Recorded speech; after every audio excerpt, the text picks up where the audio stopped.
raise her hand and speak. I have a great relationship with this college. Reason you already know, that my mother was an alumni of this college, and I have a relationship of a generation with this college. So when I was told that you have to go and give a lecture here, I felt very happy, because coming to this college and talking to all of you is something that I always wanted to do.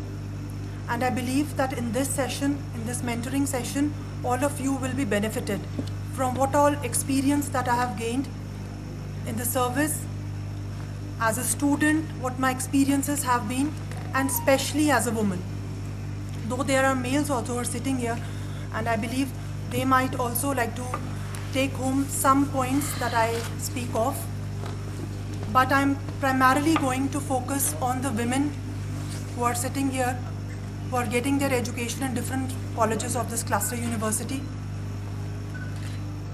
So my topic today is mentoring and a structured approach to career.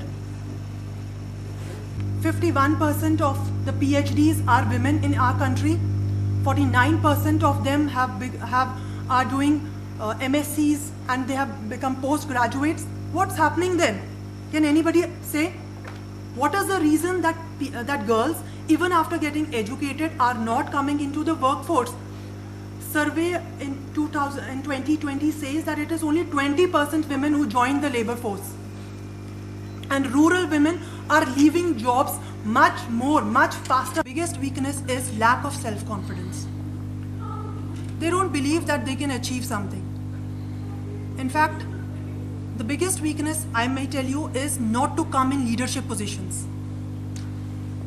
We see women, they are coming in so many different fields: doctors, engineers, architects, pilots. But still at the top level, women are not entering into leadership positions. Why? And this is not just in our developing country, but even in developed countries. Answers to questions which pop up at crossroads of our design of performance acceleration system. The what, why, when and how constantly tire our underlying beliefs and assumptions. Bunch of roses for a woman who was a rose in the college.